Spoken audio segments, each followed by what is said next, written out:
En la fiesta de inauguración del primer día de mi hijo al mando de la empresa, ni siquiera había levantado mi copa para el brindis cuando él dijo: «Frío, ya no necesitas venir aquí, estás despedida.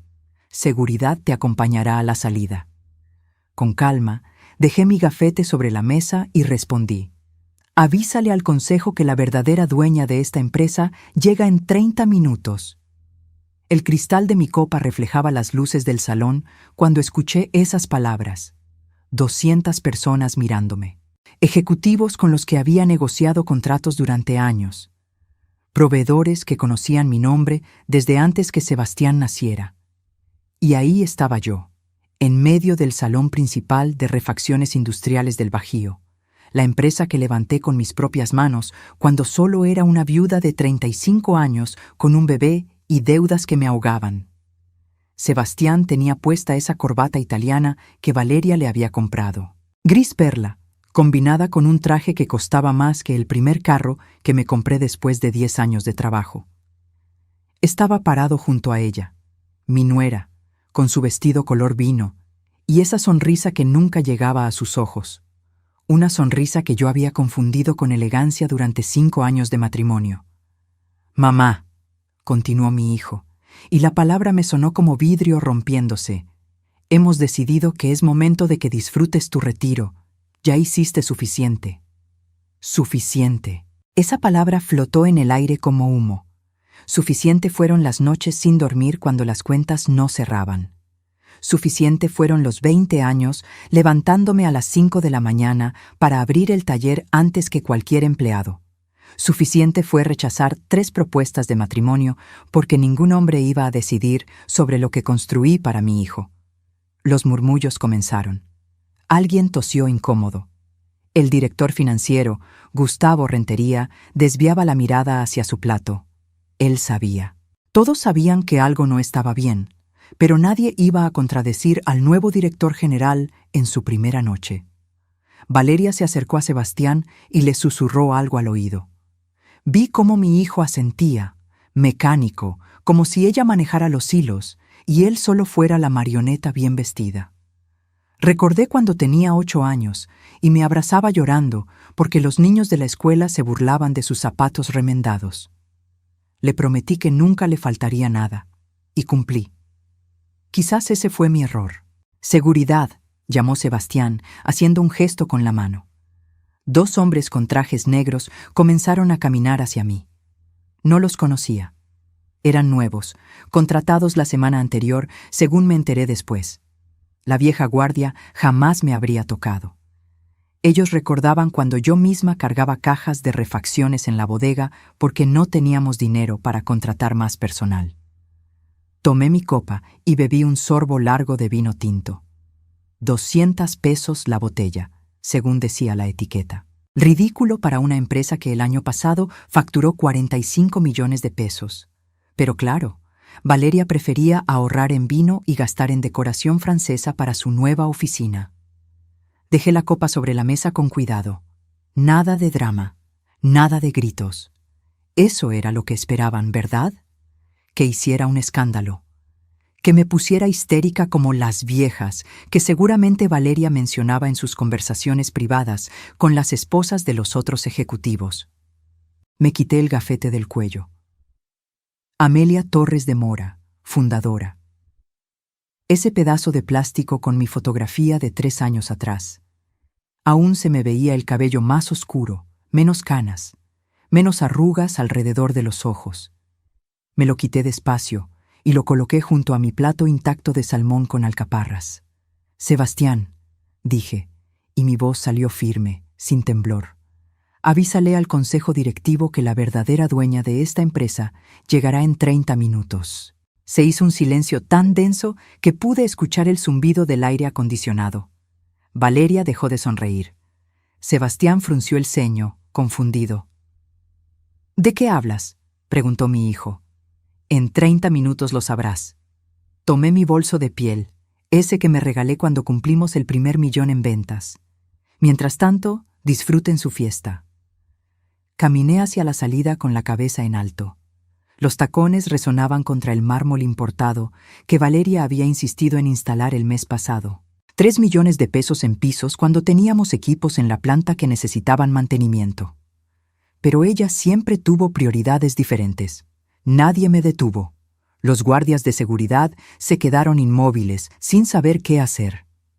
Gustavo Rentería me miró con algo parecido a la lástima. O quizás era miedo. Él sabía más de lo que aparentaba. Cuando llegué al elevador, presioné el botón y esperé. Las puertas de acero reflejaban mi rostro.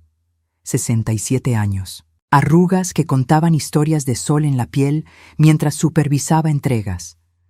Manos que alguna vez tuvieron callos de tanto trabajar. Ojos que habían visto crecer un imperio desde un taller de 3 empleados hasta una empresa con 200 trabajadores. Las puertas se cerraron y por primera vez en toda la noche sonreí, porque ellos no sabían 3 cosas fundamentales.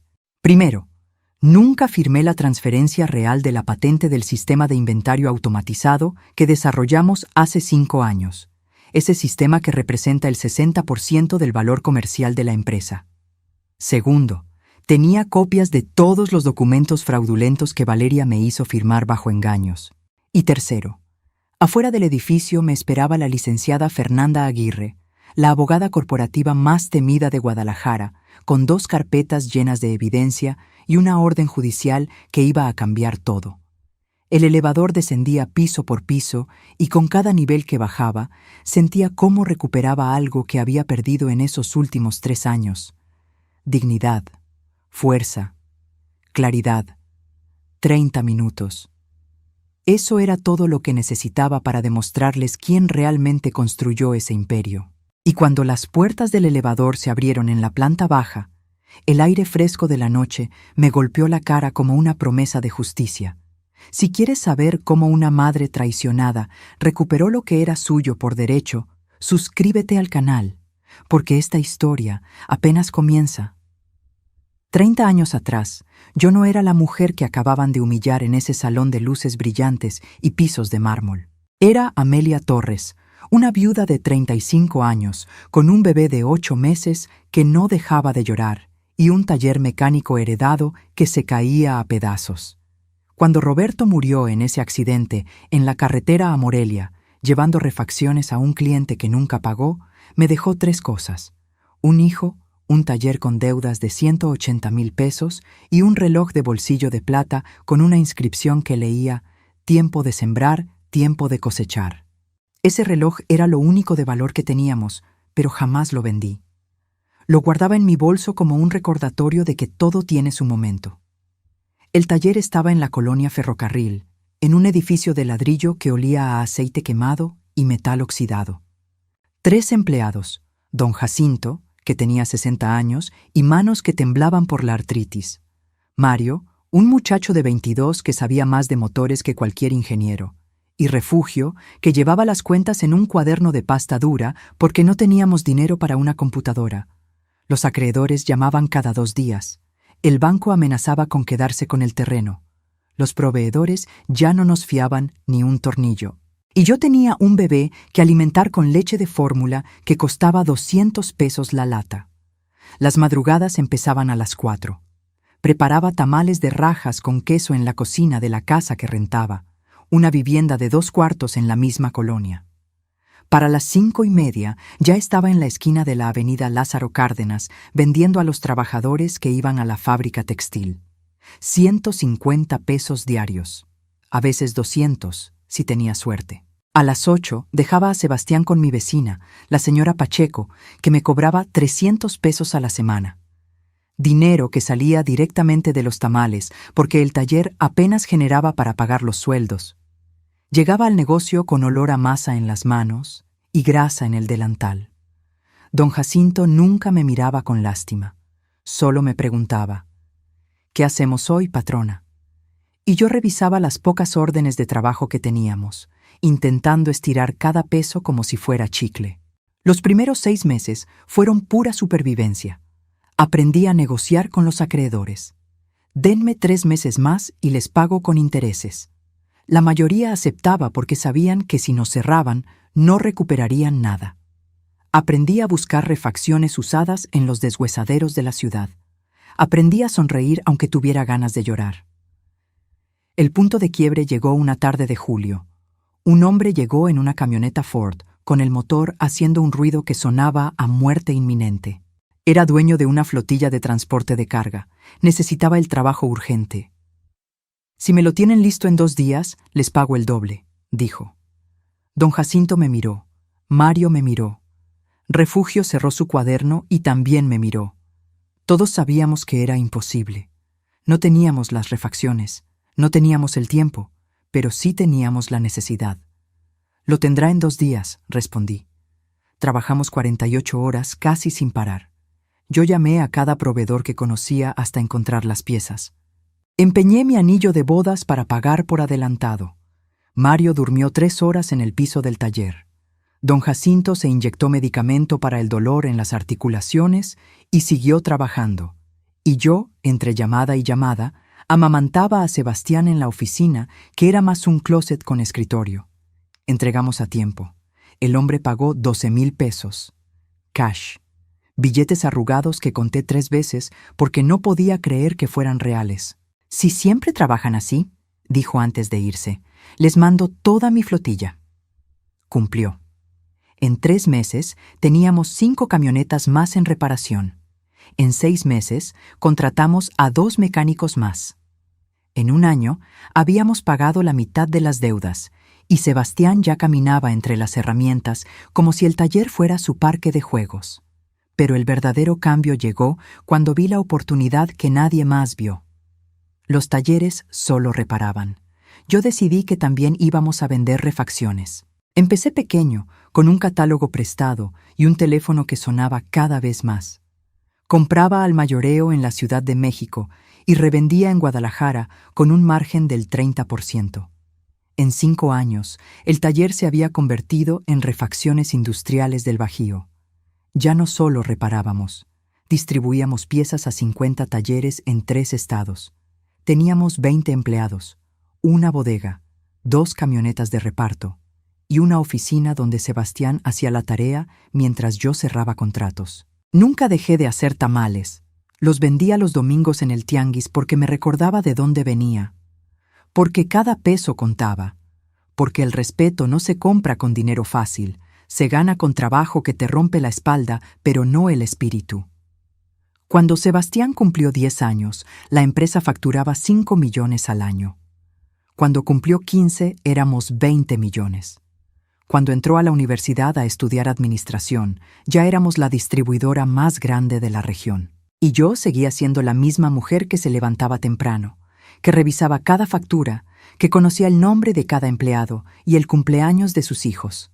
La misma que guardaba el reloj de Roberto en el cajón de su escritorio y lo miraba cada vez que tenía que tomar una decisión difícil. Tiempo de sembrar, tiempo de cosechar. Sembré 30 años de mi vida en esa empresa. 30 años de madrugadas, de sacrificios, de renuncias. Rechacé a Armando, el ingeniero que me invitó a cenar durante 2 años hasta que se cansó. Rechacé a Miguel, que tenía una ferretería próspera y me ofreció sociedad y matrimonio. Rechacé cualquier cosa que me distrajera de mi único objetivo: darle a mi hijo un futuro que yo nunca tuve. Y ahora, 30 años después, ese mismo hijo me había despedido como si fuera una empleada cualquiera, como si mi nombre no estuviera en cada ladrillo de ese edificio, como si mi sangre no estuviera mezclada con el cemento de esos cimientos. Pero ellos no sabían algo fundamental. Yo no había construido un imperio para que alguien me lo quitara. Lo había construido porque sabía exactamente cuánto costaba cada tornillo, cada decisión, cada lágrima derramada en silencio. Y ahora había llegado el tiempo de cosechar. Valeria llegó a nuestras vidas un martes de octubre, hace 5 años. Sebastián la conoció en un congreso de administración empresarial en Monterrey. Cuando me la presentó 2 semanas después, traía puesto un saco color camel y aretes de perla que probablemente costaban más que mi primer carro. «Mamá, ella es Valeria Sandoval. Tiene una maestría en Administración de Negocios por el ITESM. me dijo mi hijo con esos ojos brillantes que no veía desde que era niño y le regalaba juguetes en Navidad. Valeria extendió su mano, fría, suave, sin callos, manos que nunca habían cargado una caja ni limpiado grasa de un motor. Sonrió mostrando dientes perfectamente alineados, blancos como porcelana. Un placer, señora Torres. Sebastián me ha contado tanto sobre usted y todo lo que ha logrado. Es admirable. Admirable. La palabra sonaba correcta, pero había algo en su tono que no me cuadraba, como cuando muerdes una fruta que se ve perfecta por fuera, pero está hueca por dentro. Aún así, me obligué a sonreír. Mi hijo estaba enamorado, y yo solo quería su felicidad. Los primeros meses fueron como un cortejo. Valeria venía a cenar a casa cada viernes. Traía postres caros de pastelerías francesas. Hablaba de estrategias de mercado y expansión corporativa con palabras que sonaban importantes. Sebastián la miraba como si fuera la respuesta a todas las preguntas que nunca había hecho.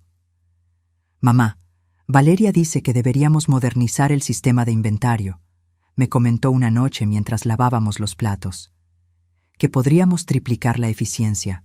«¿Y qué sabe ella de nuestro inventario?», pregunté, más brusca de lo que pretendía. «Tiene experiencia, mamá.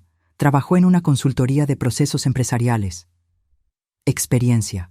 Esa palabra otra vez.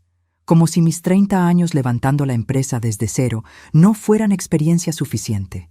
Se casaron en abril del año siguiente. Una boda en el jardín del Hotel Quinta Real que costó 300,000 pesos. Valeria insistió en cada detalle. Flores importadas, un violinista español, un menú de 5 tiempos. Yo pagué todo sin chistar porque era la felicidad de mi hijo, aunque el dinero pudo haber servido para renovar la maquinaria de la planta. La luna de miel fue en Europa. 3 semanas. Cuando regresaron, Valeria ya no usaba su apellido. Era Valeria de Mora, como si al casarse con mi hijo también se hubiera casado con la empresa. Los cambios empezaron despacio, sutiles, como veneno que gotea. «Sebastián, deberíamos profesionalizar la estructura organizacional», decía Valeria durante las cenas familiares que ahora se hacían en su casa, un departamento en una zona residencial que yo les ayudé a comprar. «Las empresas familiares necesitan evolucionar para sobrevivir». «Mi mamá ha hecho que sobrevivamos durante 3 décadas», respondía Sebastián, aunque cada vez con menos convicción. «Claro, y por eso mismo merece descansar. Ya dio todo lo que tenía que dar». Descansar. Otra palabra bonita para decir que estorbaba. 3 meses después de la boda, Valeria sugirió que necesitábamos consultores externos para evaluar nuestros procesos. Pagamos 250,000 pesos a una firma que básicamente nos dijo lo que yo ya sabía. Funcionábamos bien, pero podíamos automatizar ciertas áreas. ¿Ves, mamá?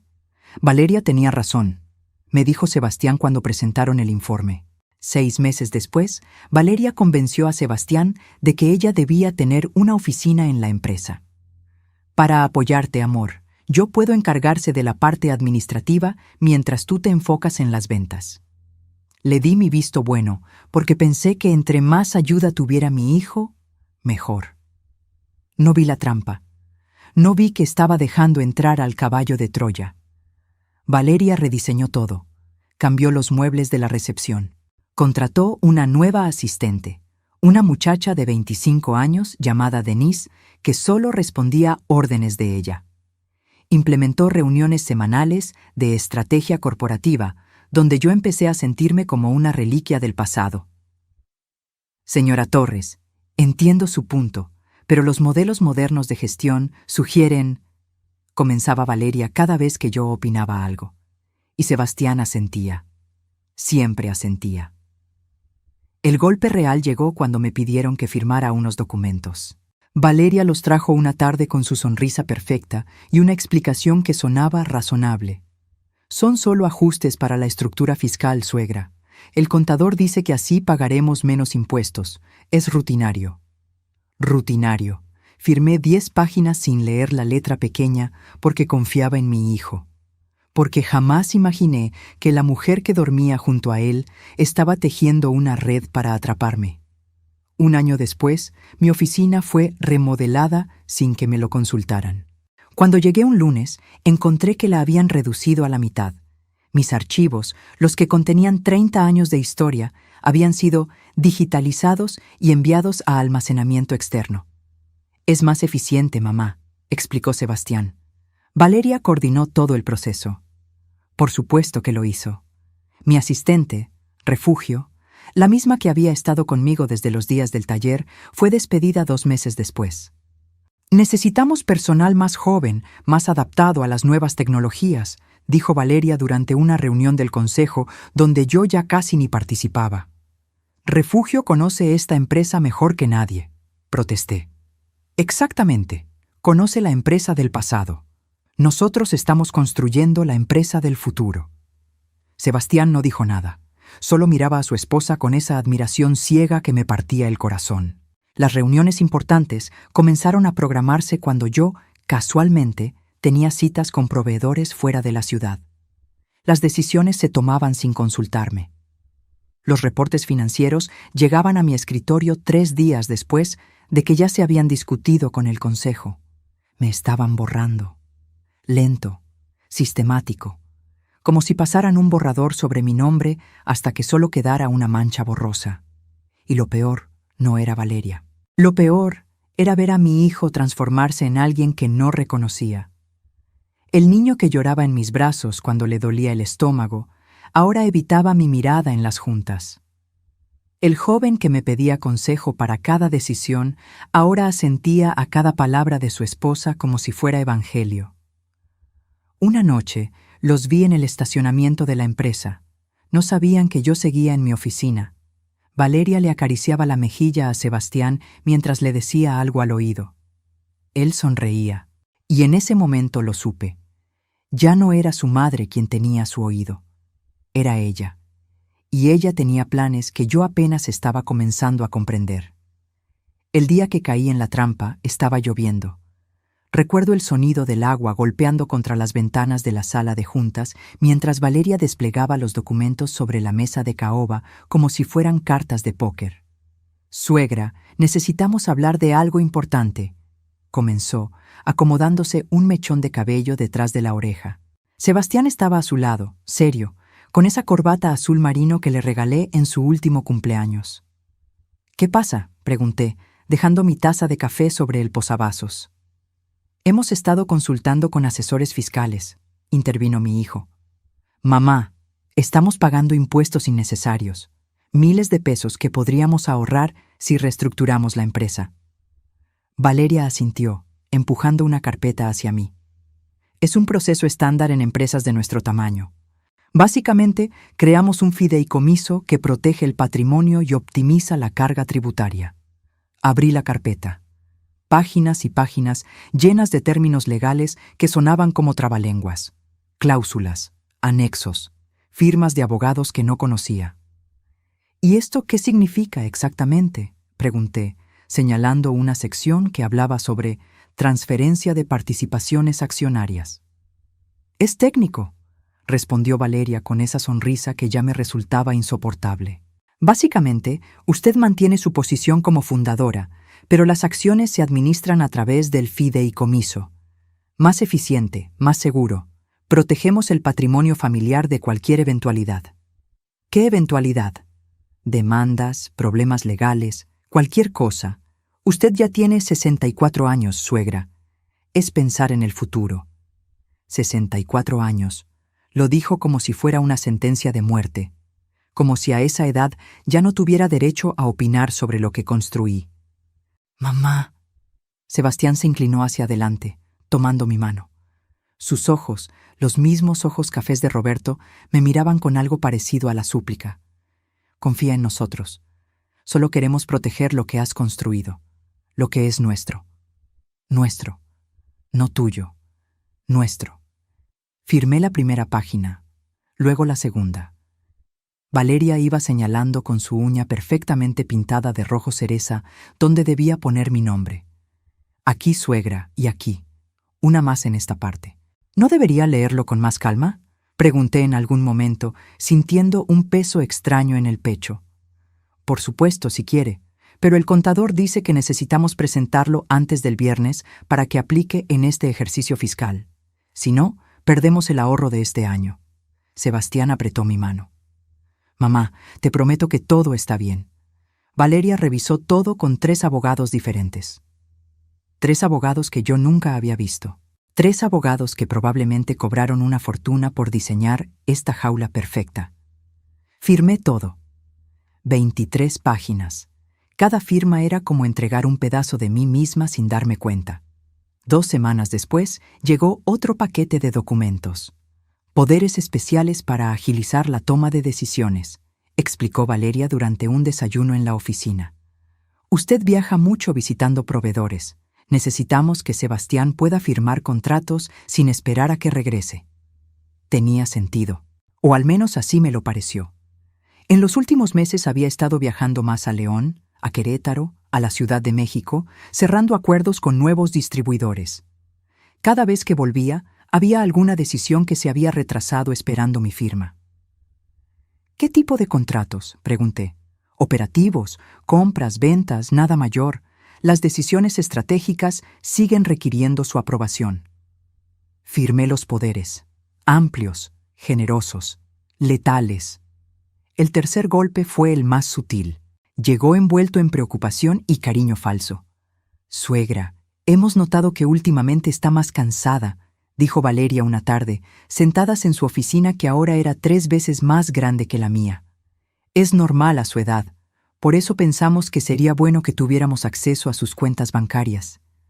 No para usarlas, solo para ayudarla a administrarlas. Yo administro perfectamente mis cuentas. Lo sabemos, pero imagine que le pasa algo, un accidente, una enfermedad. Sebastián es su único hijo. Debería tener acceso para poder ayudarla si lo necesita. La palabra clave era sí, pero Valeria la usaba como si fuera cuando. No es necesario.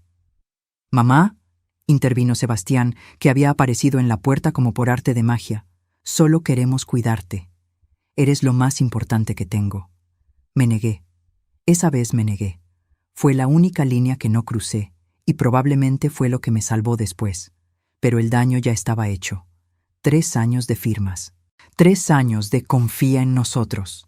3 años de veneno gota a gota. No fue hasta mucho después que entendí lo que había pasado. El fideicomiso no solo optimizaba impuestos. Había transferido el 85% de mis acciones a un vehículo legal donde Sebastián era el administrador único. Yo mantenía solo el 15% directo a mi nombre. Los poderes especiales no eran solo para contratos operativos. Le daban a mi hijo autoridad para tomar cualquier decisión corporativa sin mi consentimiento. Y la reestructura administrativa había colocado a Valeria como directora de finanzas, con control total sobre los presupuestos, las inversiones y los gastos. Me habían convertido en accionista minoritaria de mi propia empresa, en una empleada de lujo con el título de fundadora, que ya no significaba nada más que una placa dorada en la pared. Y yo había firmado mi propia condena. No por estúpida, no por descuidada, sino porque cometí el error más grande que puede cometer una madre: confiar ciegamente en su hijo. Durante esos 3 años, mientras firmaba documentos y cedía poder, Valeria tejía su red. Cambiaba empleados leales por gente nueva que solo le respondía a ella. Modificaba políticas, creaba estructuras donde yo ya no era necesaria. Y Sebastián, mi hijo, el bebé que amamanté en el piso del taller mientras revisaba facturas, se había convertido en el instrumento perfecto de mi propia destrucción. Porque Valeria sabía algo que yo tardé años en entender. No necesitas destruir a alguien con violencia. Solo necesitas hacer que firme su propia rendición con una pluma y una sonrisa. La primera señal real de que ya no era bienvenida en mi propia empresa llegó un lunes de marzo. Entré a mi oficina y encontré a 2 trabajadores moviendo mis archiveros. ¿Qué hacen?, pregunté, dejando mi bolso sobre el escritorio.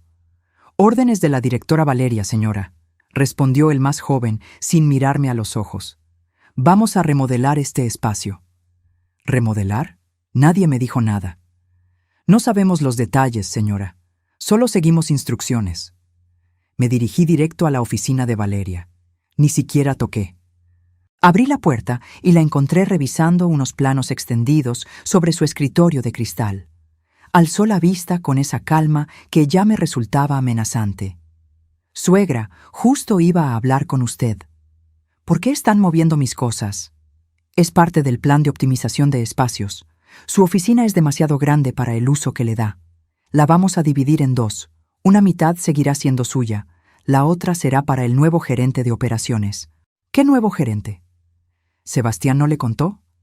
Valeria inclinó la cabeza, fingiendo sorpresa. Contratamos a Rodrigo Maldonado. Viene de una empresa en Monterrey. Experiencia impresionante en logística. Yo manejo las operaciones. Usted fundó la empresa, suegra. Eso no se discute. Pero las operaciones modernas requieren conocimientos específicos de software, optimización de rutas, análisis de datos en tiempo real. Rodrigo tiene certificaciones internacionales. Certificaciones. Otra palabra para decir que yo estaba obsoleta. Debieron consultarme. Lo hicimos. En la junta del consejo de la semana pasada. Usted no pudo asistir, ¿recuerda? Tenía esa cita con el proveedor en Querétaro. Claro, la cita que ella misma había programado para el mismo día de la junta. Qué conveniente. Volví a mi oficina. Los trabajadores ya habían levantado una pared de tabla roca en medio del espacio. Mi oficina, donde había tomado decisiones por 30 años, donde había llorado en silencio después de días imposibles, donde había firmado el primer contrato de $1.000.000, ahora era del tamaño de un cubículo. Mis fotografías, las que mostraban la evolución de la empresa desde el taller original, habían sido enviadas a bodega para su resguardo. El librero de madera que Roberto construyó con sus manos estaba siendo desarmado porque no cabía en el nuevo espacio. «Cuidado con ese librero», ordené. «Señora, nos dijeron que ya no se usa. Va al almacén». Ese librero lo hizo mi esposo. El trabajador me miró incómodo. No sabíamos, pero las órdenes son claras. Las órdenes, siempre las órdenes de alguien más. Los meses siguientes fueron un desfile de pequeñas humillaciones. Mi asistente refugio, después de ser despedida, fue reemplazada por una chica de 23 años llamada Pamela, que claramente había sido instruida para gestionar mi agenda, de manera que yo siempre llegara tarde o no me enterara de las reuniones importantes. «Señora Torres, la junta de presupuesto fue reprogramada para esta mañana. Lo siento, no alcancé a avisarle». «Pamela, esa junta era el jueves». «Sí, pero surgió un conflicto de agenda con el director Sebastián». «Don't worry, le enviaré las minutas». Las minutas llegaban 3 días después, cuando las decisiones ya estaban tomadas. Presupuestos aprobados, inversiones autorizadas, contrataciones confirmadas. Todo sin mi voto, todo sin mi opinión. En las pocas juntas a las que sí asistía, mi voz se había vuelto invisible. Yo proponía algo y Valeria respondía con un «Es interesante, pero los estudios de mercado sugieren otra dirección». Sebastián asentía. El resto del consejo, casi todos caras nuevas, que ni siquiera conocían la historia de la empresa, la seguían como ovejas. Gustavo Rentería, el director financiero que llevaba 15 años conmigo, era el único que a veces me buscaba con la mirada. Pero incluso él había aprendido a quedarse callado. Necesitaba su trabajo. Tenía 3 hijos en la universidad. Un día encontré mi lugar de estacionamiento ocupado. El número 0001, el que siempre había sido mío, ahora tenía una placa nueva. Director general, Sebastián Mora Torres. Mi nuevo lugar estaba en la zona de visitantes. «Es solo un ajuste organizacional», explicó Valeria cuando protesté. «El director general debe tener el lugar principal. Es protocolo corporativo». Protocolo. Como si 30 años de levantar esa empresa no fueran protocolo suficiente. Las invitaciones a eventos corporativos dejaron de llegar. La cena anual con proveedores, que yo había organizado durante 2 décadas, se realizó sin que nadie me avisara.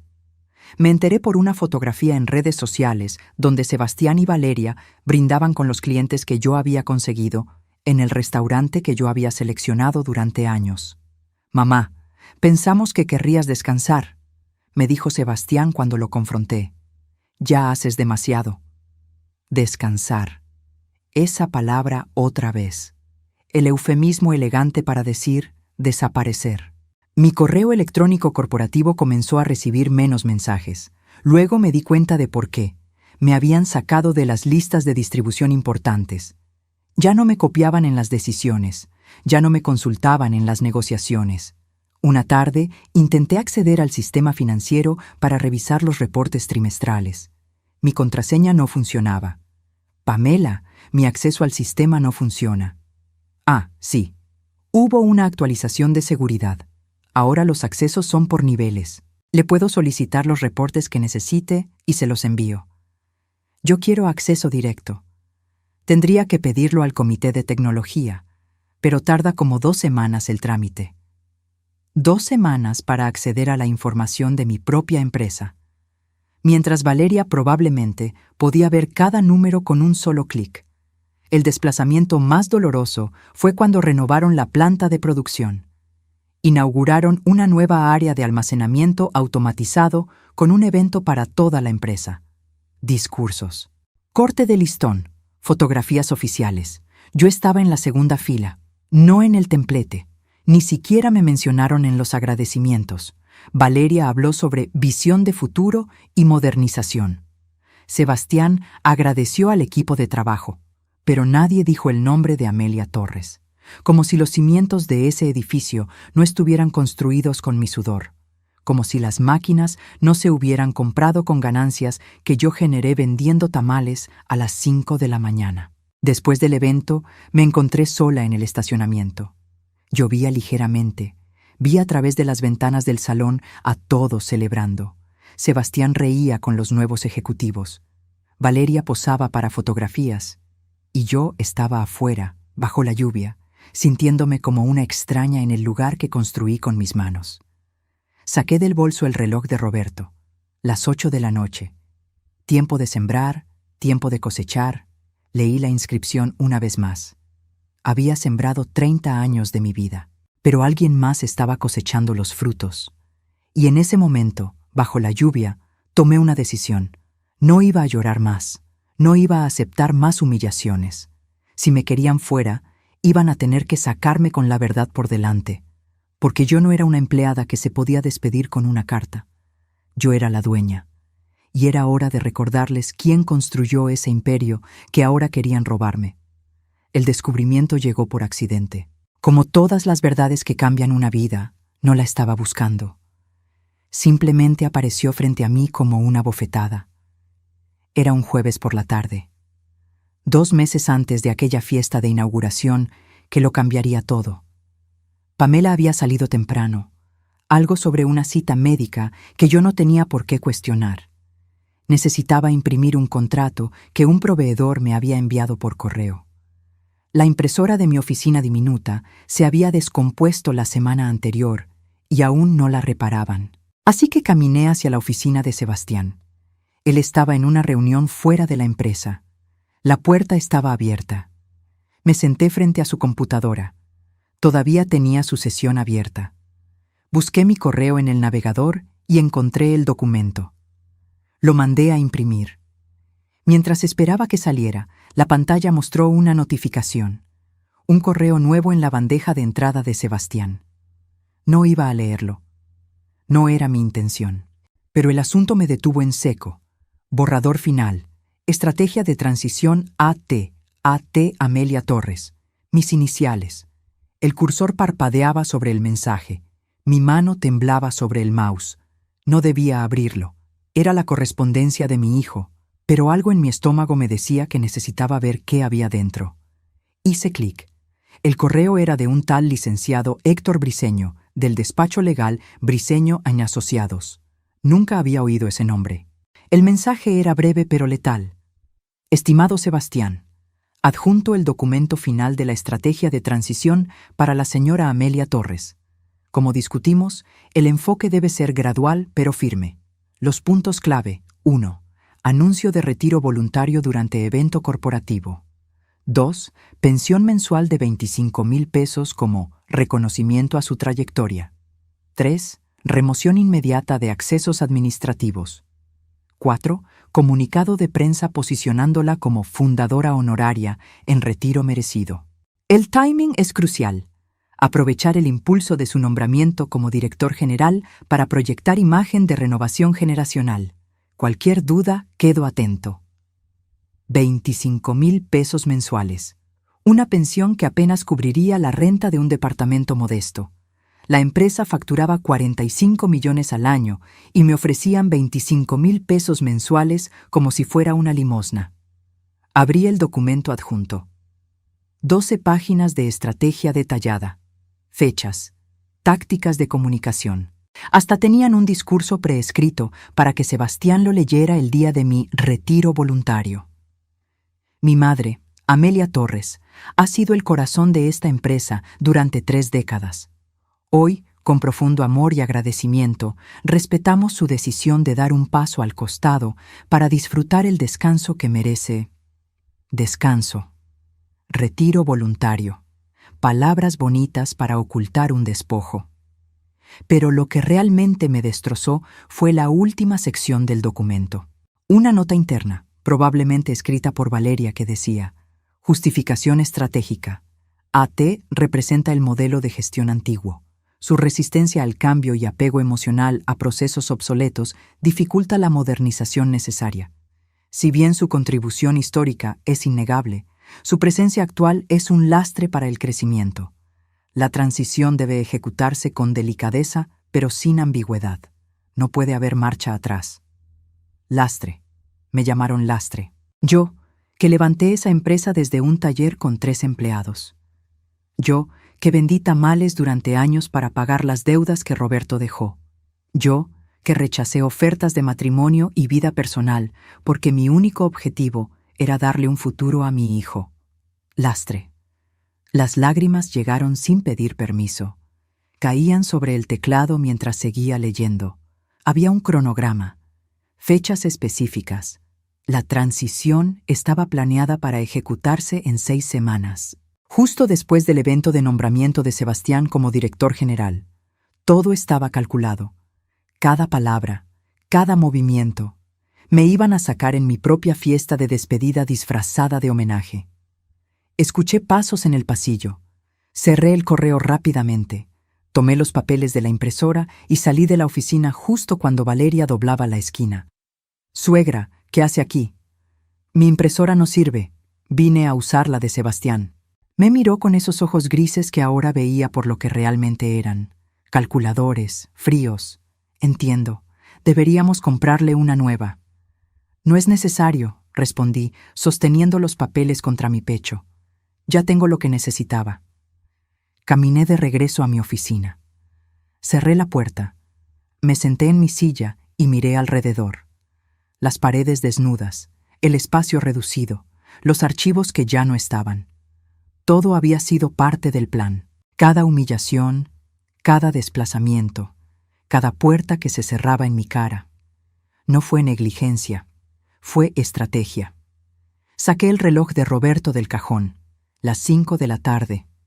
En la oficina de al lado escuchaba las risas del nuevo gerente de operaciones hablando por teléfono. En el pasillo, empleados que ya ni me saludaban caminaban apurados a reuniones de las que yo estaba excluida. Pensé en mi hijo, en el bebé que cargué mientras mezclaba cemento para reparar las paredes del taller. En el niño que me abrazaba y me decía: «Cuando sea grande, voy a cuidarte como tú me cuidas a mí». ¿En qué momento se rompió esa promesa? ¿Fue gradual o hubo un día específico donde Sebastián dejó de ser mi hijo y se convirtió en el instrumento de Valeria? No lo sabía. Y en ese momento dolía más no saberlo que la traición misma. Tomé mi celular y marqué un número que no había usado en años. Lorena Campos, mi asistente durante 20 años, la que Valeria despidió con la excusa de reestructuración. ¿Señora Torres? Lorena, necesito verte. Esta noche, fuera de la oficina. Hubo un silencio. Luego, ¿pasó algo? Sí, y necesito tu ayuda. Nos encontramos en un café cerca de la Minerva. Lorena llegó con una caja de cartón. Cuando me despidieron, dijo poniendo la caja sobre la mesa. Sabía que algo no estaba bien. Así que antes de irme, hice copias. ¿Copias de qué? De todo. Documentos, correos, contratos. Durante meses vi cómo la señora Valeria movía papeles, cambiaba cifras, firmaba cosas a su nombre. Me dio mala espina, y cuando intenté decírselo, me corrieron. Abrió la caja. Adentro había carpetas organizadas por fecha, documentos legales, estados financieros, correos impresos. Esto, señaló una carpeta roja, son los documentos que usted firmó hace 3 años, los originales. Y estos, señaló otra carpeta azul, son las versiones que realmente se presentaron ante notario. Abrí ambas carpetas, las puse lado a lado. Las diferencias eran sutiles pero devastadoras. Cláusulas agregadas, porcentajes modificados. Mi firma estaba en ambas versiones, pero el contenido era diferente. Me engañaron, susurré. La estafaron, corrigió Lorena. Y tengo más. Transferencias a cuentas offshore. Facturas infladas a proveedores fantasma. La señora Valeria no solo la está sacando de la empresa, la está vaciando. Sentí como algo dentro de mí se quebraba. Pero no era mi espíritu. Era el último vestigio de la mujer ingenua que había confiado en su familia. Necesito un abogado, dije. Conozco a alguien, el licenciado Ernesto Salazar. Trabajó con su esposo hace años. Se jubiló, pero creo que para usted haría una excepción. Esa noche no dormí. Leí cada documento que Lorena me había dado, cada correo, cada contrato. La evidencia era aplastante. No solo me habían mentido, me habían robado sistemáticamente durante 3 años, y yo había firmado sin cuestionar, porque confiaba, porque era mi hijo, pero ya no más. A las 6 de la mañana, marqué el número que Lorena me había dado. Licenciado Salazar, soy Amelia Torres, viuda de Roberto Mora. Necesito recuperar mi empresa. El licenciado Ernesto Salazar vivía en una casa modesta en la colonia Chapalita. Cuando abrió la puerta, reconocí inmediatamente esos ojos penetrantes que recordaba de las pocas veces que visitó el taller cuando Roberto estaba vivo. Ahora tenía el cabello completamente blanco y usaba bastón, pero su mirada seguía siendo la de un hombre que no se dejaba engañar fácilmente. Amelia, dijo, y había afecto genuino en su voz. Pasa, te estaba esperando. Su estudio olía a libros viejos y café recién hecho. Las paredes estaban cubiertas de títulos de derecho corporativo y fotografías de casos ganados. Me señaló un sillón de piel gastada frente a su escritorio. Lorena me contó un poco por teléfono. Comenzó, sirviéndome café en una taza de cerámica. Pero quiero escucharlo de ti. Todo, le conté. Desde la llegada de Valeria hasta el correo que descubrí. No omití nada. Ni siquiera las partes donde yo había sido ingenua, donde había firmado sin leer, donde había confiado cuando debí cuestionar. Ernesto escuchaba en silencio, tomando notas en una libreta amarilla. Cuando terminé, se recostó en su silla y suspiró profundo. Roberto estaría furioso, dijo finalmente. No contigo, con ellos. Fui una tonta. Fuiste una madre. Eso no es lo mismo. Se inclinó hacia adelante. Amelia, lo que te hicieron tiene nombre. Fraude por engaño. Las firmas obtenidas mediante información falsa son nulas. Y si Lorena tiene los documentos originales y las versiones alteradas, tenemos caso. ¿Puedo recuperar el control? Podemos intentarlo. Pero necesito que entiendas algo. Esto no será rápido ni limpio. Es tu hijo, tu familia. Una vez que abramos este frente, no hay marcha atrás. Ya no hay marcha atrás, respondí, sosteniendo mi taza con manos que ya no temblaban. Ellos decidieron eso cuando me llamaron lastre. Ernesto asintió. Entonces empecemos. Primero necesito ver todos los documentos, cada papel que firmaste en los últimos 5 años. Pasamos las siguientes 2 semanas reconstruyendo el caso. Lorena trajo sus copias. Yo solicité duplicados a través de canales que Valeria no controlaba. Ernesto contactó a peritos especializados en documentos legales. Los resultados fueron devastadores. No solo habían alterado los contratos del fideicomiso, también habían falsificado minutas de juntas donde supuestamente yo había votado a favor de decisiones que nunca vi. Habían creado una telaraña de mentiras documentadas. Pero hay un problema, dijo Ernesto una tarde, señalando un documento específico. Aunque las firmas fueron obtenidas con engaño, técnicamente tú las hiciste. Un juez podría argumentar negligencia de tu parte por no leer antes de firmar. Entonces perdí. No dije eso. Dije que necesitamos algo más, algo que no puedan refutar, algo que demuestre que sin ti, esa empresa no vale nada. Esa noche, en mi casa, busqué entre las cajas viejas que guardaba en el cuarto de servicio, papeles antiguos del taller original, contratos de los primeros años, y ahí, en una carpeta manila desteñida, encontré lo que necesitaba. La patente. Hace 5 años, cuando automatizamos el sistema de inventario, yo había trabajado con un ingeniero en sistemas para desarrollar un software propietario. Un programa que integraba compras, ventas, logística y proyecciones en tiempo real. Era la columna vertebral de toda la operación de la empresa. Recordé el día que fuimos a registrar la patente ante el Instituto Mexicano de la Propiedad Industrial. Valeria había sugerido que se pusiera a nombre de la empresa. Es más profesional, había dicho.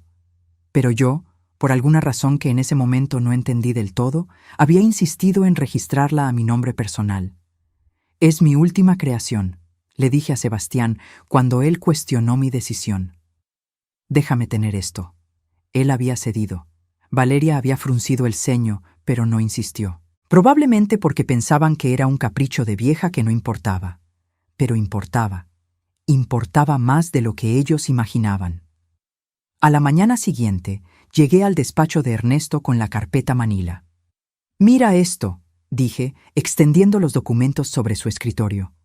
Ernesto leyó en silencio. Sus ojos se abrieron cada vez más. Luego sonrió. Era una sonrisa de tiburón que huele sangre en el agua. «Amelia, ¿me estás diciendo que el sistema que hace funcionar toda la empresa está patentado a tu nombre?» «Sí».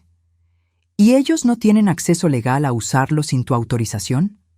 Técnicamente, podrían seguir usándolo, pero yo puedo revocar la licencia en cualquier momento, o cobrar regalías retroactivas por uso no autorizado. Ernesto se recostó en su silla y soltó una carcajada. Amelia Torres, acabas de darme el as de espadas. Sin ese sistema, la empresa tendría que volver a métodos manuales. Les tomaría meses reconstruir la operación. Perderían millones. ¿Entonces tengo poder de negociación? Tienes más que eso. Tienes una bomba nuclear. Pero Ernesto no era el único que necesitaba convencer. Necesitaba al consejo directivo de mi lado. Y para eso, necesitaba a alguien que aún tuviera credibilidad ahí dentro. Llamé a Gustavo Rentería una noche. Nos encontramos en un restaurante alejado del centro, un lugar donde nadie de la empresa nos vería. «Señora Torres», dijo cuando se sentó frente a mí, «si Valeria se entera de que nos vimos, me despide». «Lo sé, por eso te estoy pidiendo esto. ¿Qué necesita?» «La verdad, ¿qué está pasando con las finanzas de la empresa?» Gustavo miró alrededor. Bajó la voz. «Están desviando fondos, facturas infladas a proveedores fantasma, transferencias a cuentas offshore registradas en Panamá. Valeria maneja todo a través de empresas fachada». «¿Cuánto?» «En los últimos 2 años, calculo que han sacado cerca de 8 millones de pesos». 8 millones. El número flotó en el aire como un peso muerto. «¿Por qué no dijiste nada?» «Lo intenté. Hace 6 meses presenté un reporte interno a Sebastián. Me dijo que eran estrategias fiscales legales que yo no entendía. 3 días después, Valeria me citó a su oficina y me dejó claro que si volvía a cuestionar las finanzas, me iba a la calle. Tengo 3 hijos en la universidad, señora Torres. Necesito este trabajo. Lo entiendo, pero necesito que testifiques. Necesito esos reportes». Gustavo cerró los ojos. «Si hago eso, pierdo todo. Si no lo haces, la empresa que ayudaste a construir se la van a robar. Y cuando la vacíen completamente, Te despedirán de todas formas, sin liquidación, sin nada. Se quedó en silencio largo rato. Finalmente asintió. Haré copias, pero necesito garantías legales. ¿Las tendrás? La tercera pieza del plan requería algo que nunca pensé que tendría que hacer: contratar a alguien que pudiera enfrentar a Valeria en su propio juego. Ernesto me recomendó a la licenciada Fernanda Aguirre. La conocí en su oficina del piso 22 de una torre corporativa. Tenía 40 años, vestía traje sastre negro y tenía una reputación de acero. Se especializaba en derecho corporativo y tenía un historial impresionante de casos ganados contra empresas que intentaban despojar a fundadores. «Señora Torres», dijo después de revisar todos los documentos durante 2 horas, «esto es un caso de libro. Fraude documentado, desvío de recursos, contratos viciados y una patente que les da jaque mate. Pero necesito que entienda algo. Ganar esto va a costar. No solo dinero, va a costar relaciones, va a costar familia. Mi familia me traicionó primero. ¿Está segura? Porque una vez que presentemos esto ante el Consejo, no hay vuelta atrás. Su hijo enfrentará consecuencias legales. Su nuera podría terminar en prisión si probamos malversación». Pensé en Sebastián, en el niño que fue, en el hombre en que se convirtió, y en la decisión que él ya había tomado cuando firmó ese plan para sacarme de mi propia empresa. Estoy segura. Entonces necesito 2 semanas para preparar todo. Documentación legal, orden judicial, citatorio al consejo directivo. Vamos a necesitar actuar rápido y con sorpresa. ¿Cuándo es el evento de nombramiento de su hijo? En 15 días. Fernanda sonrió. Perfecto. Que tengan su fiesta, que crean que ganaron, y entonces les mostramos que la verdadera dueña nunca se fue. Durante esas 2 semanas viví una doble vida. En la oficina seguía siendo la fundadora desplazada que nadie tomaba en cuenta. En las noches revisaba documentos legales, preparaba testimonios y planeaba cada movimiento con precisión quirúrgica. Valeria y Sebastián no sospechaban nada. Los veía en las reuniones, sonrientes, seguros de su victoria. Planeaban esa fiesta como si fuera una coronación. No sabían que yo también estaba planeando. No una fiesta, una resurrección. Y cuando el reloj de Roberto marcara la hora correcta, iba a recordarles que el tiempo de cosechar había llegado. Pero esta vez yo iba a cosechar justicia. El elevador bajaba lentamente mientras yo contaba los segundos. Planta baja. Las puertas se abrieron y ahí estaba Fernanda Aguirre, con su maletín de piel y esa mirada que no dejaba espacio para dudas. «¿Lista?», preguntó. Más que nunca. Junto a ella estaba Ernesto Salazar, apoyado en su bastón, pero con una carpeta gruesa bajo el brazo, y detrás de ellos, Lorena y Gustavo Rentería, ambos con expresiones tensas pero decididas. 30 minutos, dije mirando el reloj de Roberto. Les prometí 30 minutos. Subimos en el elevador. Nadie habló. Solo se escuchaba el zumbido del motor y mi respiración, más tranquila de lo que había estado en meses, porque por primera vez en 3 años yo controlaba la narrativa. Las puertas se abrieron en el piso del salón de eventos. La música seguía sonando. Las risas flotaban en el aire mezcladas con el tintineo de copas. Pero cuando atravesé esas puertas con mi equipo legal detrás, el sonido se apagó como si alguien hubiera cortado el cable de audio. 200 pares de ojos se clavaron en mí. Pero esta vez no caminaba sola. Esta vez traía la verdad. Sebastián estaba en el centro del salón, copa en mano, congelado a medio brindis. Valeria a su lado dejó de sonreír. Su rostro palideció 3 tonos. «Buenas noches», dije, y mi voz resonó clara en el silencio. «Lamento interrumpir la celebración, pero hay algunos asuntos legales que requieren atención inmediata». Fernanda Aguirre se adelantó. «Buenas noches. Soy la licenciada Fernanda Aguirre, representante legal de la señora Amelia Torres de Mora, fundadora y legítima propietaria mayoritaria de Refacciones Industriales del Bajío. Traigo un citatorio para el Consejo Directivo. Es obligatorio. Es ahora. El director de Recursos Humanos, un hombre llamado Patricio Sánchez, que Valeria había contratado el año anterior, se acercó. ¿De qué se trata esto? De fraude corporativo, documentos falsificados y desvío de recursos, respondió Ernesto, su voz firme a pesar de los años.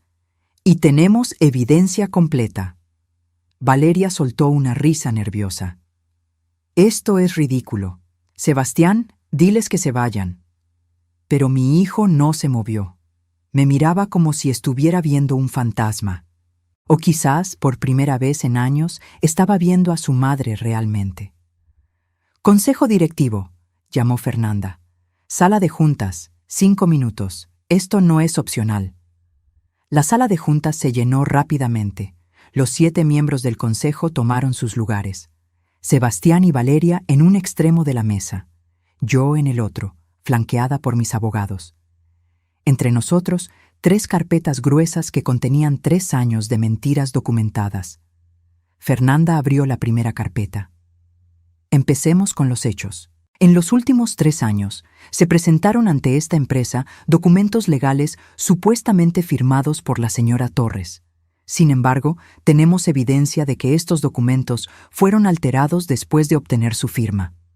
Proyectó en la pantalla 2 versiones del mismo contrato, una al lado de la otra. La firma era idéntica, el contenido radicalmente diferente. La señora Torres firmó esto. Señaló el documento de la izquierda. Pero esto, señaló el de la derecha, fue lo que se registró ante notario. ¿Ven las cláusulas adicionales? ¿Los porcentajes modificados? Fraude documentado. Gustavo Rentería levantó la mano. Yo también tengo algo que presentar. Abrió su laptop. Durante los últimos 2 años he documentado transferencias irregulares, facturas a proveedores que no existen, pagos a empresas offshore registradas en Panamá, un total de 8.200.000 pesos desviados de las arcas de esta empresa. Mostró las hojas de cálculo. Los números brillaban en la pantalla como evidencia irrefutable. Algunos miembros del consejo jadearon. Otros se inclinaron hacia adelante para ver mejor. «Eso es mentira», explotó Valeria, golpeando la mesa. «Gustavo está resentido porque lo íbamos a despedir por incompetencia». ¿Incompetencia? Gustavo la miró fijamente. Tengo correos tuyos ordenándome procesar esas facturas. Tengo autorizaciones con tu firma digital. Tengo todo, Valeria. Sebastián, Valeria se volvió hacia mi hijo. Di algo, no vas a permitir que humillen a tu esposa así. Pero Sebastián tenía la mirada clavada en la pantalla, en los números, en la evidencia que no podía negar. Hay más, continuó Ernesto. El plan para remover a la señora Torres de la empresa, no como una decisión corporativa legítima, sino como parte de una estrategia calculada para despojarla de lo que construyó. Proyectó el correo, el que yo había encontrado en la computadora de Sebastián. Las palabras aparecieron en letras grandes. Su presencia actual es un lastre para el crecimiento. El silencio que siguió era tan denso que podía cortarse con cuchillo. Algunos miembros del consejo miraban a Valeria con algo entre horror y desprecio. Otros miraban a Sebastián esperando que dijera algo, lo que fuera. «Mamá», comenzó mi hijo, pero su voz se quebró. «No», lo interrumpí. «No me llames así, no ahora, no después de planear sacarme de mi propia empresa con una pensión de 25.000 pesos mensuales». «Yo no...» Fue idea de Valeria. «Ah, entonces solo seguías órdenes». Mi voz salió más dura de lo que pretendía. ¿Sabes qué más seguía órdenes? El guardia de seguridad que me iba a sacar del edificio hace 30 minutos. Valeria se puso de pie. «Suficiente, esto es un circo. No tienen autoridad para acusarnos de nada». «¿No?» Fernanda sonrió. Era una sonrisa sin humor. «Entonces hablemos de autoridad. Señora Torres, muéstreles». Saqué de mi bolso una carpeta manila desteñida, la misma que había encontrado entre mis papeles viejos. La abrí y extendí los documentos sobre la mesa. Patente número MX 2019-045782, dije. Sistema integrado de gestión de inventario y logística. Registrado a nombre de Amelia Torres de Mora. Este sistema procesa el 100% de las operaciones de esta empresa. Sin él, Vuelven a métodos manuales que les tomarían 6 meses reconstruir. Vi el momento exacto en que Valeria entendió lo que eso significaba. Su rostro pasó de rojo de furia a blanco de terror en segundos. «Esa patente», comenzó, «es mía, completamente mía, y nunca les di licencia formal de uso, lo cual significa que cada día que operan con ese sistema sin mi autorización, acumulan regalías que me deben. Calculamos aproximadamente 12 millones de pesos en uso retroactivo». «No puedes hacer eso», susurró Valeria. «Puedo, y lo haré si no llegamos a un acuerdo aquí y ahora». Patricio Sánchez, el director de Recursos Humanos, se aclaró la garganta. «Señora Torres, ¿qué propone?». Me puse de pie. Todas las miradas estaban sobre mí, mi hijo con lágrimas en los ojos, Valeria temblando de rabia impotente, los miembros del consejo esperando mi veredicto. Propongo lo siguiente: restablecimiento inmediato de mi posición como presidenta del consejo. Auditoría externa completa de todas las finanzas de los últimos 3 años. Remoción de Sebastián Mora como director general hasta que la investigación concluya. Y Valeria Sandoval queda despedida efectivamente de inmediato, sin liquidación. «¡No!», gritó Valeria. «Sebastián, di algo». Mi hijo finalmente levantó la vista. Las lágrimas corrían por sus mejillas. «Mamá, por favor, puedo explicar. Yo no sabía lo de las facturas falsas. Valeria dijo que eran estrategias legales. Yo solo quería hacerte sentir orgullosa». ¿Orgullosa? La palabra salió como ceniza de mi boca. ¿Llamándome lastre?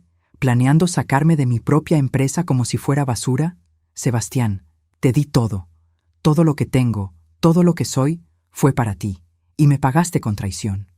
Fue un error, un terrible error. Los errores se corrigen. Esto fue una estrategia. Durante 3 años. Valeria se volvió hacia los miembros del consejo. Ella está manipulándolos. Es una vieja amargada que no puede aceptar que los tiempos cambiaron, que ya no es relevante. Fernanda Aguirre se levantó. «Cuidado con sus palabras, señora Sandoval, porque tengo aquí», levantó otra carpeta, evidencia de que las cuentas offshore en Panamá están a su nombre personal, no de la empresa, suyo, lo cual convierte esto de fraude corporativo a peculado, un delito que conlleva prisión. El color desapareció completamente del rostro de Valeria. Se dejó caer en su silla. «Además», continué, «tengo un documento adicional que creo que el consejo debería ver». Ernesto distribuyó copias. Era el acuerdo prenupcial que Valeria había firmado antes de casarse con Sebastián. Ese que yo misma había insistido que firmaran y que Valeria había aceptado a regañadientes. «Cláusula 7», dije.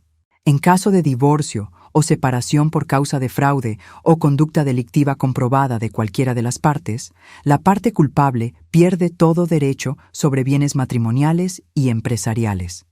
Creo que fraude corporativo y peculado califican». Valeria me miró con un odio tan puro que casi podía sentirlo físicamente. «Eres una bruja amargada que no soporta ver a su hijo feliz». «Yo lo que no soporto», respondí, y mi voz finalmente tembló con la emoción contenida, «es ver a mi hijo convertido en un ladrón por una mujer que solo vio en él una oportunidad de enriquecerse». Me volví hacia Sebastián. «Pero tú tampoco eres inocente. Eras adulto, tomaste decisiones, y ahora vas a vivir con las consecuencias. Mamá, por favor». Se puso de pie, intentando acercarse. «No», levanté la mano. «Voto del consejo. Ahora. Todos los que estén a favor de mis propuestas». Uno por uno, los miembros del consejo levantaron la mano. Todos menos Sebastián. 7 contra 1. «Moción aprobada», declaró Patricio Sánchez. Valeria se levantó bruscamente. «Esto no termina aquí. Tengo abogados. Te voy a demandar por difamación, por...». «Por favor, inténtelo». Fernanda sonrió. «Me encantaría discutir sus acusaciones frente a un juez, con evidencia completa de malversación y documentos falsificados. Adelante». Valeria tomó su bolso y salió de la sala dando un portazo. Sebastián se quedó inmóvil, mirándome con ojos suplicantes. «Tienes dos opciones», le dije. «Cooperar con la investigación, devolver lo que se pueda recuperar y quizás, solo quizás, algún día reconstruir algo de confianza. O seguir a tu esposa y enfrentar cargos criminales junto a ella». «Ella está embarazada», susurró. El mundo se detuvo. «¿Qué?» «Valeria está embarazada, de 3 meses». Y ahí estaba. El último as bajo la manga de Valeria, el arma final, un bebé inocente usado como escudo. «Entonces», dije, y mi voz salió más cansada de lo que había sonado en toda la noche, «tienes aún más razones para tomar la decisión correcta, porque ese niño va a necesitar un padre que no esté en prisión». Sebastián se derrumbó en su silla, con la cabeza entre las manos, llorando como no lo había visto llorar desde que era un niño. Y yo, viendo a mi hijo roto, sentí algo quebrarse también dentro de mí, porque había ganado la batalla, pero el costo era más alto de lo que imaginé. La justicia tiene sabor amargo cuando viene servida en la mesa familiar. La sala de juntas se vació lentamente. Los miembros del consejo salían en silencio, sin saber qué decir, qué hacer con el peso de lo que acababan de presenciar. Fernanda y Ernesto revisaban documentos, preparando los siguientes pasos legales. Lorena y Gustavo esperaban cerca de la puerta, dándome espacio. Pero yo no podía moverme. Seguía sentada frente a Sebastián, separadas por esa mesa de caoba que había visto tantas decisiones importantes. Solo que esta vez, la decisión no era de negocios, era de sangre. Mi hijo tenía la cabeza entre las manos. Sus hombros temblaban, y por un momento terrible y hermoso a la vez, volví a ver al niño de 8 años que lloraba porque los otros niños se burlaban de sus zapatos remendados. «¿Cuándo lo supiste?», pregunté finalmente. «¿Cuándo supiste del embarazo?». Sebastián levantó la cabeza. Tenía los ojos rojos, hinchados. «Hace 2 semanas. Valeria me lo dijo el mismo día que confirmamos la fecha de esta fiesta». «Qué conveniente». «No fue así, mamá. Llevábamos meses intentándolo». «¿Y te parece casualidad que justo ahora, cuando me iban a sacar de la empresa, aparece un bebé?». Sebastián se limpió la cara con el dorso de la mano. «Sé lo que parece. Sé que todo parece calculado. Pero ese bebé es real. Es mi hijo. Tu hijo». Repetí las palabras, sintiendo su peso. «¿Y qué hay de mí, Sebastián? Yo también soy tu madre. ¿Eso ya no cuenta?». «Siempre vas a ser mi madre». «¿Ah, sí? Porque hace media hora me ibas a sacar de mi propia empresa con una pensión de hambre. No me suena muy filial». «Fue un error. Un terrible, imperdonable error». «No». Mi voz se endureció. «Un error es olvidar una fecha, equivocarte en un número. Esto fue una traición planificada durante años, con documentos falsificados, con estrategias y fechas y discursos preescritos. Eso no es un error, Sebastián. Eso es una decisión». Se puso de pie bruscamente. Caminó hacia la ventana que daba al estacionamiento. Abajo podía ver a los invitados de la fiesta saliendo del edificio, confundidos, murmurando entre ellos. La celebración había terminado antes de comenzar. «Valeria me convenció», dijo sin volverse. «Me dijo que era lo mejor para la empresa, que tú ya habías dado todo lo que podías dar, que merecías descansar». «¿Y tú le creíste?». «Yo quería creerle, porque era más fácil que enfrentarte, que decirte que me sentía sofocado». Esa palabra me golpeó como un puñetazo. «¿Sofocado?». Finalmente se volvió. «Mamá, yo nunca elegí este negocio. Tú lo elegiste por mí. Desde que tengo memoria, todo fue algún día esto será tuyo. Como si no tuviera opción, como si mi vida ya estuviera escrita. Te di opciones, te mandé a la universidad. Estudiaste administración porque tú quisiste, porque era lo que esperabas, porque decepcionarte era imposible después de todo lo que sacrificaste por mí». Su voz subió de volumen. «¿Sabes cuánta presión es esa? ¿Saber que tu madre vendió tamales a las 5 de la mañana para que tú tuvieras zapatos nuevos? ¿Que rechazó el amor para que tú pudieras heredar un imperio? Yo nunca te pedí gratitud. No tenías que pedirla, estaba en cada mirada, en cada mira lo que construí para ti, en cada conversación sobre el futuro de la empresa. Mi futuro ya estaba decidido antes de que yo pudiera decidir algo. Las lágrimas amenazaban con salir, pero las contuve. ¿Entonces esto es mi culpa? ¿Te obligué a robarme? No, no es eso lo que digo. Se pasó las manos por el cabello, desesperado. Estoy tratando de explicarte que Valeria encontró esa grieta, ese resentimiento que yo ni siquiera sabía que tenía, y lo usó. Me hizo creer que quitándote de en medio, yo finalmente sería libre de ser mi propio jefe. ¿Y lo eres? ¿Eres tu propio jefe? Porque desde donde yo estoy, pareces un títere de tu esposa. La puerta se abrió. Valeria entró como una tormenta, con el celular en la mano. Sebastián, nos vamos, ahora. No, dije poniéndome de pie. Él se queda, tú te vas. No tienes autoridad para decirme lo que hago. Tengo toda la autoridad, esta es mi empresa, y tú ya no trabajas aquí. Valeria se rió. Una risa aguda, histérica. ¿Tu empresa? Amelia, por favor. Esta empresa es tan mía como tuya. Yo la modernicé, yo la hice rentable, yo... Tú la vaciaste, la interrumpí. 8 millones de pesos en cuentas offshore. ¿Crees que un juez va a creer que eso fue modernización? Se acercó a mí, tanto que pude oler su perfume caro, ese que probablemente compraba con el dinero robado. Escúchame bien, suegrita. Puedes presentar todos los documentos que quieras. Puedes hacer tu show dramático. Pero yo tengo algo que tú nunca vas a tener. El hijo que va a perpetuar este apellido. Tu nieto. Y si me tocas, si intentas meterme en problemas, te prometo que nunca vas a conocerlo. El silencio que siguió era tan pesado que dolía respirar. ¿Estás usando a tu propio hijo como rehén? Pregunté, incrédula. Estoy protegiéndolo de una abuela tóxica que no sabe cuándo retirarse. Sebastián dio un paso hacia ella. Valeria, basta. No, Sebastián. Ella necesita entender cómo van a ser las cosas. O nos deja en paz. O ese bebé crece sin saber quién es su abuela. Algo dentro de mí se quebró. No era rabia. Era algo peor. Era la comprensión completa y devastadora de que había perdido a mi hijo mucho antes de esta noche. Lo había perdido en algún momento entre los tamales a las 5 de la mañana y las expectativas que puse sobre sus hombros sin darme cuenta. Vete, dije, y mi voz salió extrañamente tranquila. ¿Qué? Valeria parpadeó, confundida. Que te vayas, ahora, antes de que llame a seguridad y te saquen como ibas a sacarme a mí. Sebastián. Valeria lo miró, esperando que él dijera algo, que la defendiera.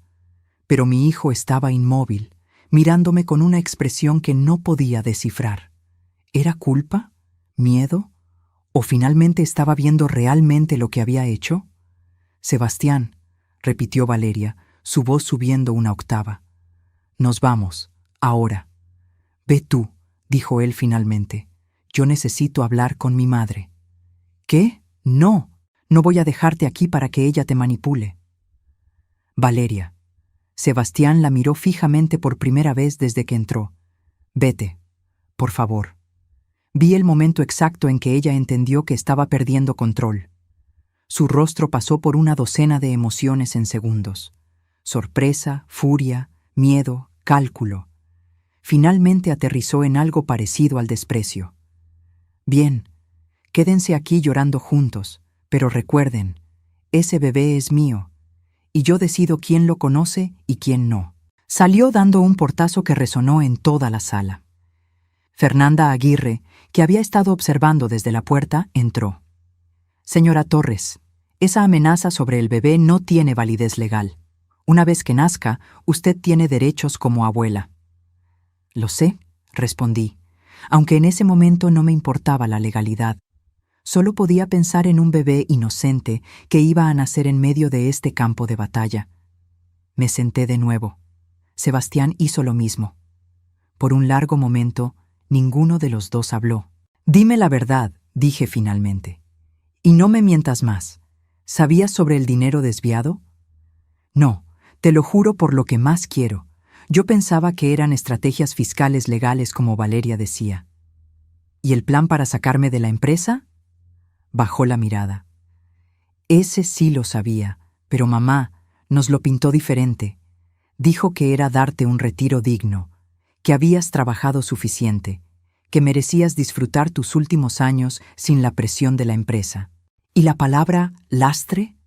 ¿Esa también sonaba como retiro digno? Eso fue Valeria. Yo nunca usé esa palabra, pero tampoco la detuviste. Cerró los ojos. No, no la detuve, y voy a vivir con esa vergüenza el resto de mi vida. Fernanda carraspeó. Señora Torres, necesitamos su decisión. ¿Procedemos con cargos criminales contra ambos o solo contra Valeria? Miré a mi hijo, a ese hombre de 32 años que alguna vez fue el bebé que amamantaba en el piso del taller. El niño que me abrazaba y me decía que cuando creciera me iba a cuidar. El joven que lloró en mi hombro cuando su padre murió, aunque apenas lo recordaba. Y tomé la decisión más difícil de mi vida. Solo contra Valeria. Sebastián cooperará con la investigación y devolverá todo lo que se pueda recuperar. Trabajará en la empresa, pero desde abajo, sin título, sin salario ejecutivo. Si quiere recuperar mi confianza, va a tener que ganársela como yo me la gané, con trabajo. Mamá, no he terminado. Vas a ir a terapia, individual, para entender cómo llegaste a este punto. Y vas a divorciarte de Valeria antes de que nazca ese bebé. No puedo divorciarme. Está embarazada. Puedes, y lo harás. Porque ese niño no puede crecer viendo a su madre manipular y robar como si fuera normal. Y tú no puedes seguir siendo su cómplice. Sebastián comenzó a llorar de nuevo. ¿Y si tiene razón?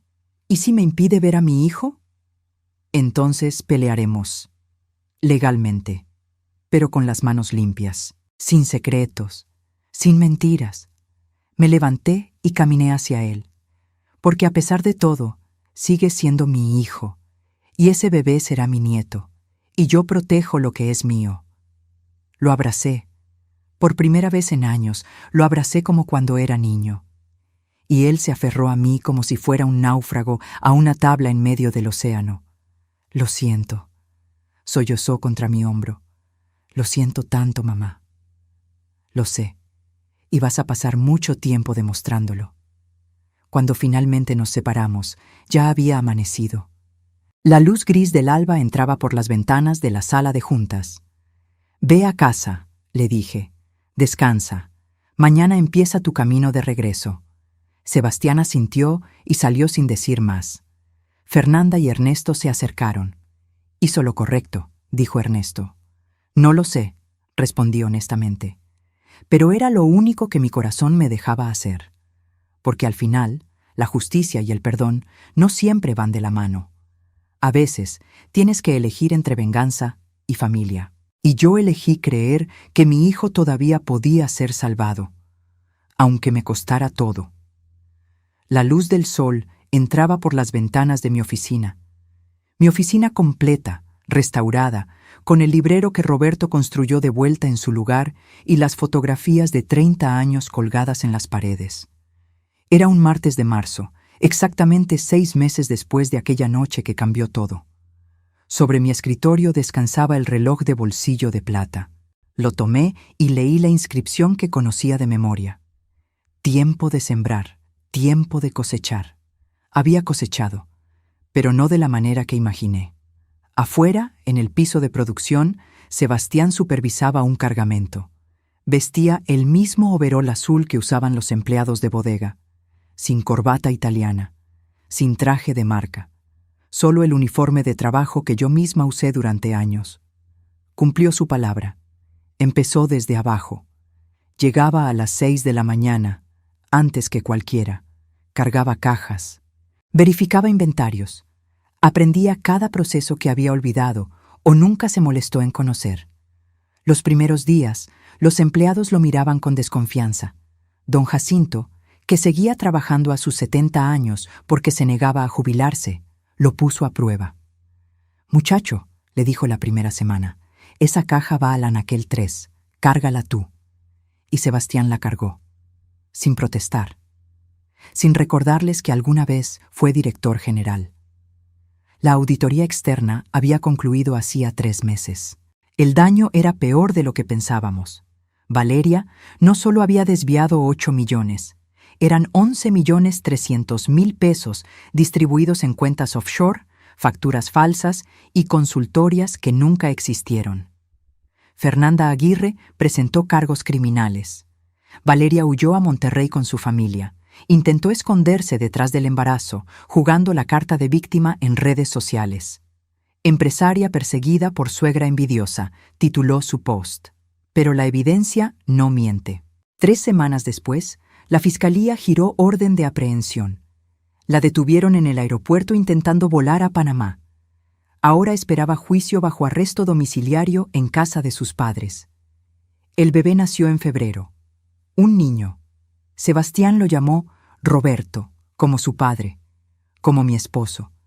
Cuando Sebastián me lo contó, con la voz quebrada y los ojos llenos de lágrimas, sentí algo romperse y reconstruirse al mismo tiempo dentro de mi pecho. ¿Puedo conocerlo?, pregunté. Valeria dice que no. ¿Y qué dices tú? Sebastián me miró fijamente. Digo que es tu nieto y tiene derecho a conocer a su abuela. 2 días después, Sebastián llegó a mi casa con un bulto envuelto en una cobija azul cielo. Era temprano, apenas las 8 de la mañana. Valeria no lo sabía. Él había esperado a que ella saliera a una cita con sus abogados. «Mamá», dijo cuando abrí la puerta, «te presento a Roberto Mora Sandoval». Tomé a ese bebé en mis brazos y algo que había estado roto durante meses finalmente sanó. Pesaba apenas 3 kilos.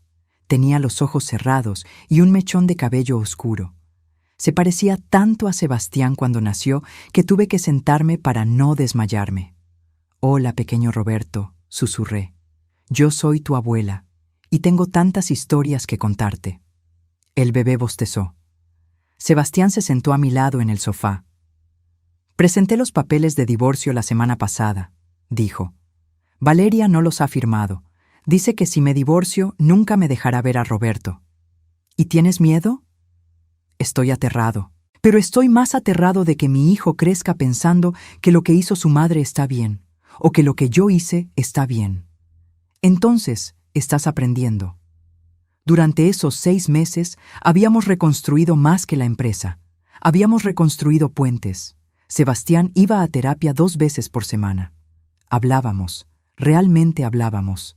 No de números o estrategias, sino de cómo él se sintió sofocado por mis expectativas, de cómo yo nunca le pregunté qué quería realmente. «Si pudieras elegir», le pregunté una noche durante una cena en mi casa, «¿qué harías si la empresa no existiera?». Tardó en responder. «Creo que me gustaría enseñar. Administración, tal vez.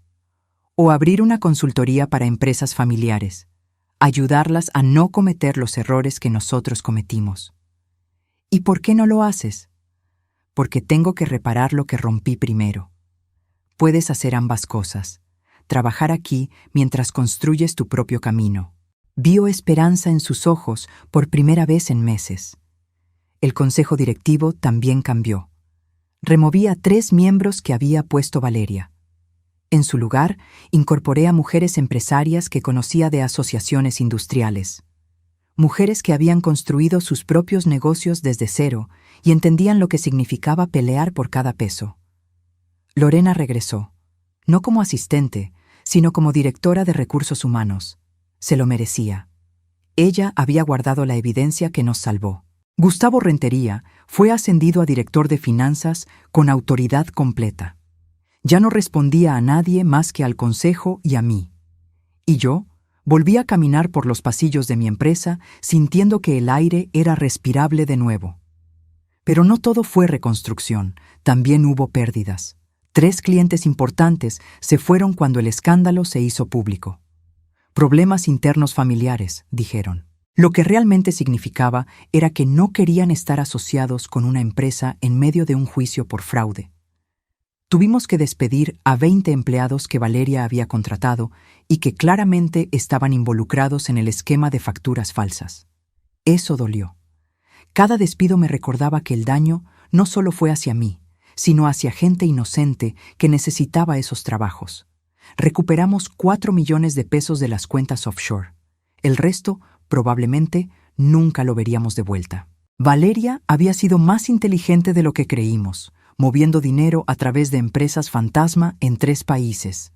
Pero la empresa sobrevivió. Más pequeña, más cautelosa, pero viva. Y yo inicié algo nuevo. Un programa de mentoría para mujeres emprendedoras. Especialmente para viudas jóvenes que, como yo hace 30 años, se encontraban solas con hijos que alimentar y negocios que salvar. Lo llamé Programa Roberto Mora, en honor a mi esposo, en honor a los inicios. Cada sábado, 5 mujeres llegaban a las oficinas de la empresa. Les enseñaba lo que aprendí en 3 décadas. Cómo negociar con acreedores, cómo leer un estado financiero, cómo pedir ayuda sin sentir vergüenza. No se trata de ser la más fuerte, les decía. Se trata de seguir levantándose cada vez que te tumban. Una de ellas, una mujer de 38 años llamada Sandra, que había heredado una tlapalería con deudas de 200,000 pesos, me abrazó llorando después de la tercera sesión. «Usted me está salvando la vida», me dijo. «No», respondí. «Tú te estás salvando sola. Yo solo te estoy enseñando las herramientas». El juicio de Valeria estaba programado para dentro de 2 meses. Fernanda me había advertido que sería mediático, que intentarían retratarme como la suegra cruel que persigue a una madre joven. «Que lo intenten», dije. «La verdad tiene documentos adjuntos». Una tarde, Sebastián llegó a mi oficina. Traía una carpeta en las manos y una expresión seria. «Mamá, necesito enseñarte algo». Abrió la carpeta. Eran los estatutos de una fundación. Fundación Roberto Mora para Empresas Familiares. ¿Qué es esto? Mi proyecto. Quiero crear una fundación que ayude a empresas familiares a profesionalizarse sin perder su esencia. Mediación en conflictos, asesoría legal preventiva, talleres sobre sucesión, todo lo que nosotros no tuvimos. Leí los documentos. Estaban bien pensados, estructurados, honestos. ¿Y cómo lo vas a financiar? Con mi parte de la herencia, cuando llegue el momento. No quiero un salario ejecutivo de la empresa. Quiero construir algo propio, algo que ayude a otras familias a no destruirse como casi nos destruimos nosotros. Lo miré, realmente lo miré, y vi a un hombre diferente del que había estado parado en aquel salón de fiesta hace 6 meses, más delgado, con ojeras, pero con algo en los ojos que no había visto en años. Propósito genuino. «Hazlo», dije, «y cuenta con mi apoyo». «¿En serio?» «En serio, pero bajo una condición». «¿Cuál?» «Que le enseñes a tu hijo lo que aprendiste, que cuando sea grande le cuentes esta historia completa, los errores, las consecuencias, todo». Sebastián asintió. «Te lo prometo». Esa noche, sola en mi casa, saqué una caja vieja del closet. Dentro estaban las fotografías de los primeros años del taller. Roberto con las manos llenas de grasa, sonriendo junto a un motor recién reparado. Yo con Sebastián bebé en brazos, parada frente al letrero que decía Taller Mecánico Mora. Habíamos recorrido un camino tan largo, tan doloroso, pero también tan necesario. Tomé el reloj de Roberto. Las 10 de la noche. Tiempo de sembrar, tiempo de cosechar. Leí en voz alta. Ya cosechamos, mi amor. Y dolió, pero estamos vivos, todavía estamos de pie. Puse el reloj de vuelta en su caja. Mañana sería otro día, otro martes de trabajo, de reuniones, de decisiones. Pero también sería un día de enseñar a 5 mujeres emprendedoras cómo leer un balance general. Un día de ver a Sebastián cargar cajas con humildad recuperada. Un día de saber que mi nieto estaba creciendo y que algún día, cuando fuera lo suficientemente grande, le contaría la historia de cómo su abuela construyó un imperio desde un taller de 3 empleados. Le contaría sobre los tamales a las 5 de la mañana, sobre las noches sin dormir, sobre las decisiones difíciles y los errores que todos cometemos, pero también le contaría sobre el perdón, sobre cómo a veces amar significa soltar, y a veces significa aferrarse, y la sabiduría está en saber cuándo hacer qué. Miré por la ventana de mi sala. La ciudad brillaba con miles de luces. Cada una probablemente representaba una historia, un sueño, una lucha. Y yo, Amelia Torres de Mora, de 68 años, seguía escribiendo la mía. Porque la verdadera riqueza no está en lo que posees, está en lo que construyes, en lo que defiendes y en lo que no permites que te arrebaten sin pelear. Y yo había peleado, había ganado, había perdido, pero sobre todo, había sobrevivido. Y eso, al final del día, era más que suficiente. Esta historia llegó a su fin, pero cada final es también un comienzo. Si esta confesión tocó tu corazón, si sentiste la injusticia, la rabia, el perdón y la esperanza junto a Amelia, déjame tu comentario. Cuéntame, ¿qué hubieras hecho tú en su lugar? ¿Alguna vez has tenido que elegir entre justicia y familia? Y dime, ¿desde dónde nos estás viendo? Escribe tu ciudad, tu país. Me encanta saber que estas historias viajan por el mundo, tocando corazones en cada rincón. Dale like si crees en segundas oportunidades. Suscríbete si quieres seguir escuchando historias reales de mujeres que se levantan cuando la vida las tumba. Porque aquí, cada historia es un recordatorio de que nunca es tarde para recuperar tu dignidad. Nos vemos en la próxima historia. Hasta entonces, recuerda, el tiempo de sembrar siempre llega, pero el tiempo de cosechar, ese lo decides tú.